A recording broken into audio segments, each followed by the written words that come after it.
Salut, alors c'est moi, Warren Sagesse Blason, donc bienvenue sur ma page YouTube.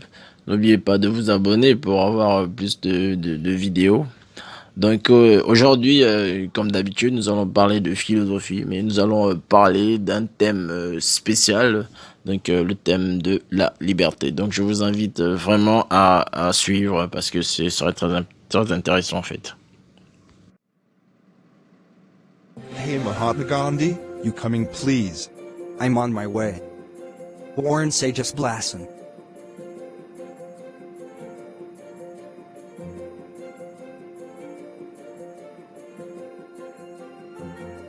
So, what's on? It's a tutorial on the Philosophy White YouTube. Okay, thank you very much. Warren Sages Blassen. Voilà, comme vous pouvez le constater, je suis à côté du célèbre philosophe indien Mahatma Gandhi, qui obtint l'indépendance de l'Inde par la non-violence active. Mais malheureusement, Gandhi fut assassiné par un fanatique hindou. C'est la triste réalité. Alors, Warren Sagesse, comment peux-tu définir la liberté aussi simplement? Ouais, très belle question. Tout d'abord, la liberté semble d'abord se définir par opposition à l'idée de contrainte et de servitude. Donc, l'homme libre, c'est celui qui est capable de faire tout ce qu'il désire sans que rien ne vienne l'en empêcher.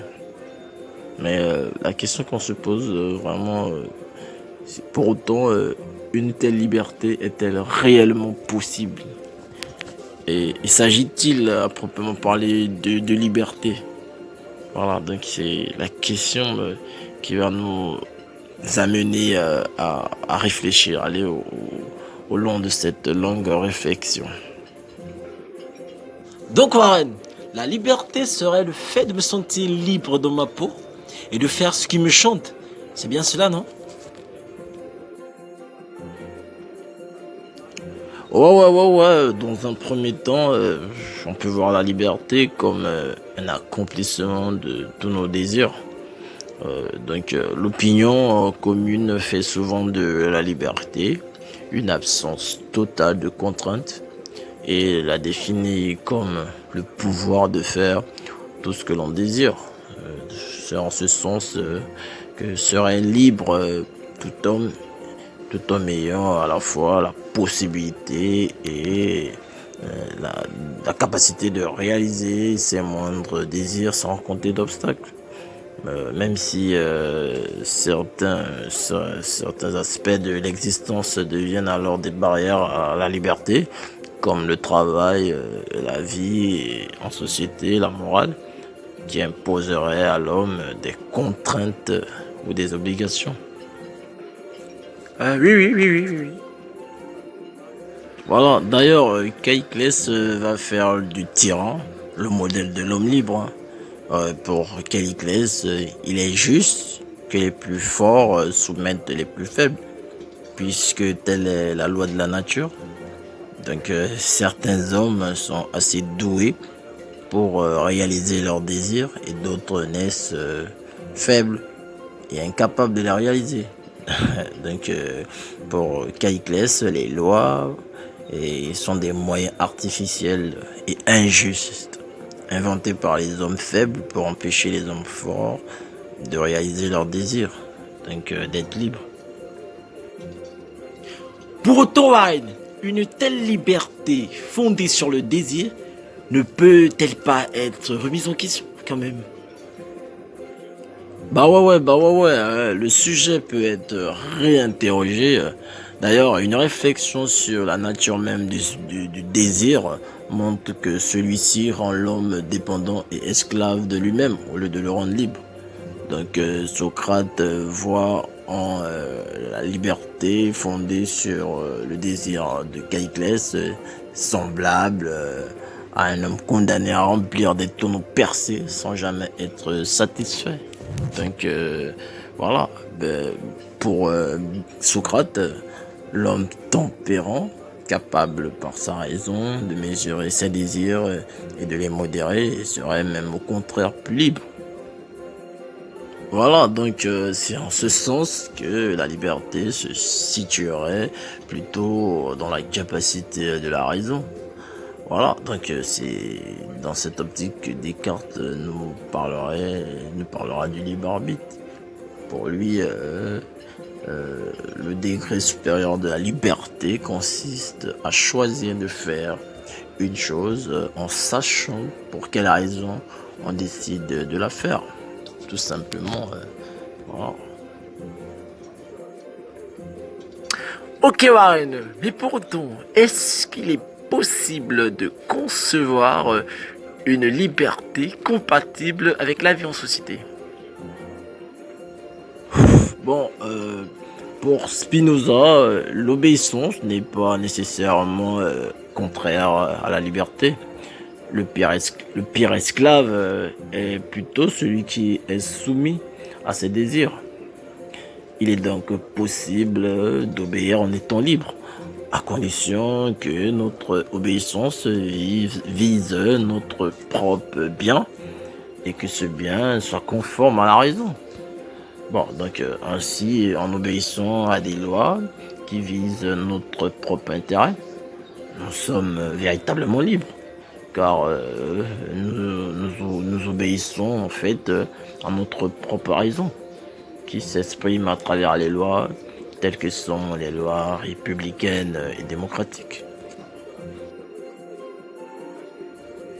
Ok Warren, mais en fait, est-ce que avons-nous vraiment le choix de choisir telle ou telle chose?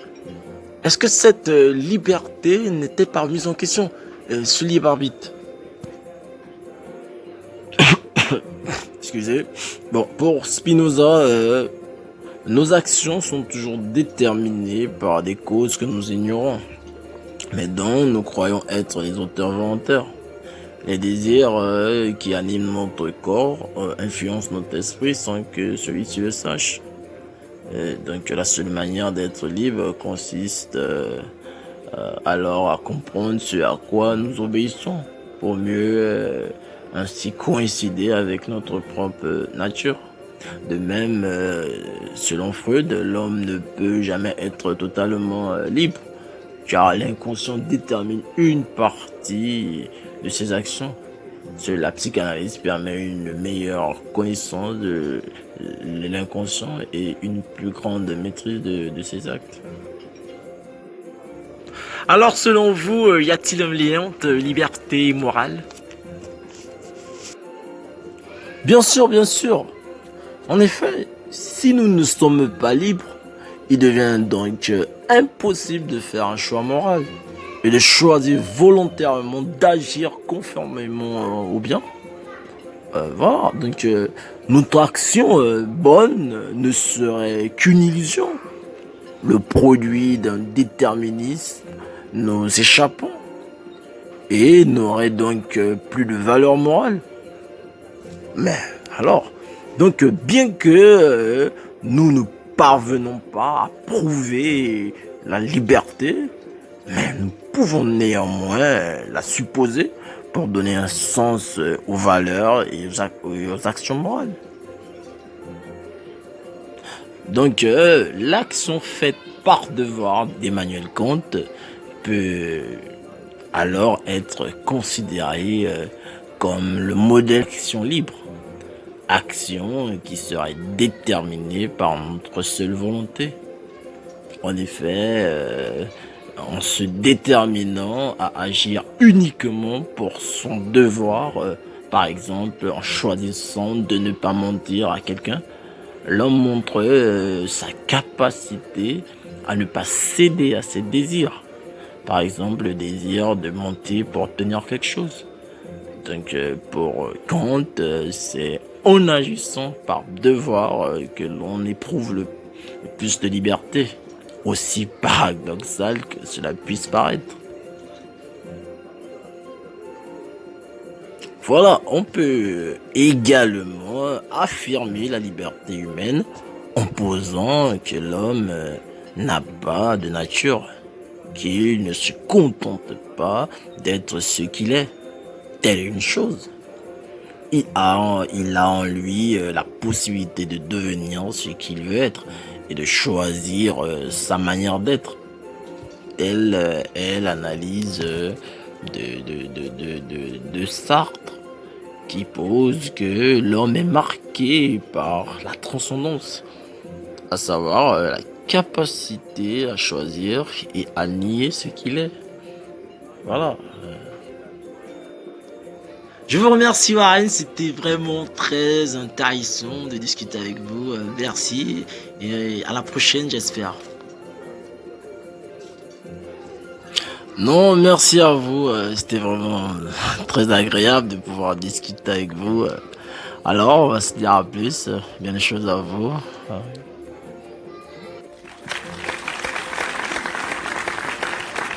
Allô, j'espère que la petite entretien vous a plu.